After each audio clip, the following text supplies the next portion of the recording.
Join me now for an impromptu, spur-of-the-moment interview with the silver guru, David Morgan. His website is silver-investor.com or themorganreport.com. David, welcome back to the program. It's Friday, May 18th, 2012.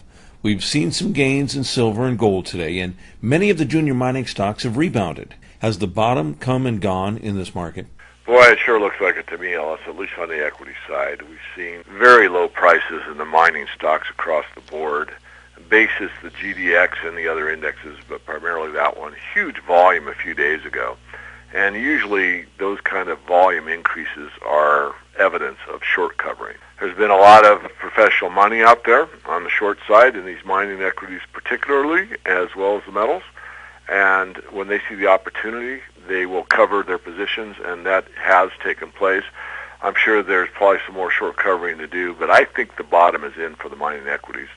As far as the metals are concerned, it's quite possible that the bottom is in as well. I've been saying to our members and also in the public domain that I thought that we'd see the bottom in June, and I'm not going to change that yet, but I think we're close enough to a bottom for all practical purposes. My call was we'd see under 28 probably, and also consistently, especially for the membership where I actually go through the charts and circle and use arrows and all that kind of stuff, said, look, silver has gone into the $26 level two times, both times extremely briefly, what I refer to as a spike low. It comes right back up. There's only a few trades that are in that very area, and then it pops up and continues on up and starts building a base at a higher price. That's happened twice. We saw it again a couple days ago. Silver actually hit about the 26.75 level. Basis Kitco, who's the market maker, so their price is very slightly from what the COMEX post was like 26.68, and it came right back up.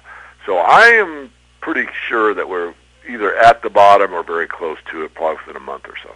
Are you getting ready to put some money back into the market, whether it be the metals themselves or the stocks?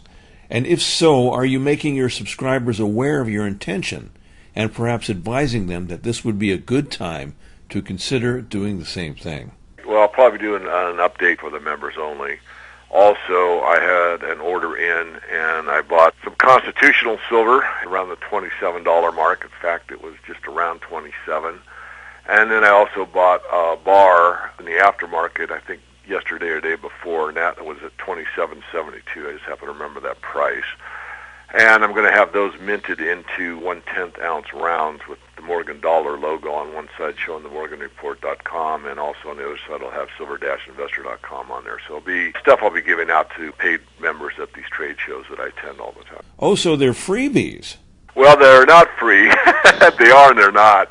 They are pretty much free. You've already paid me, so someone that's a paid subscriber, not someone that just is on our free email list, but someone's actually helping support my daughter through college and everything else I have to do. As a token of appreciation, I'm going to be probably giving those out to paid people, and then probably be able to sell them at some reasonable rate. They're actually fairly expensive because the minting process, whether you're minting a 1-ounce coin or a 1/10 ounce coin, it's basically the same amount of energy, same amount of press weight, etc., that goes into the process. So the minting costs are like 50 cents a coin.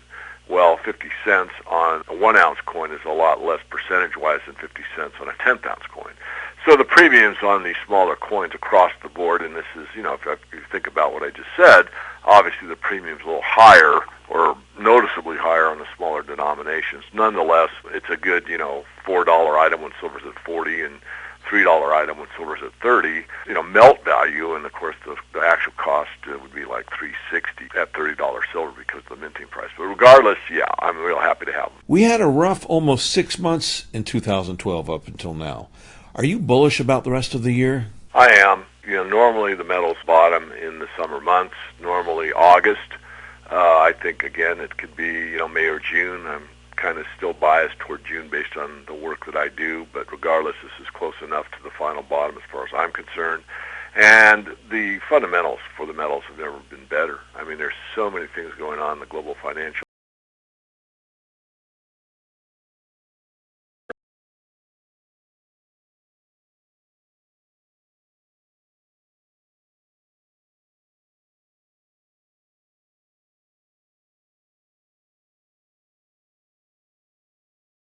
People are much more comfortable buying when prices are going up, and up than they are to stomach it and say, geez, this is close enough to a low, I think I'll start buying in here.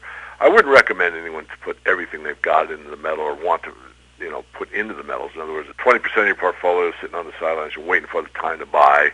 I wouldn't put it all in here, although I would certainly start here, and I'd wait a month or so and buy the rest, or maybe a month after that. So divide it in halves or thirds or fourths and buy in over the next few months. And I think if you do that, an investor or anyone looking for 2 to 3 years out is going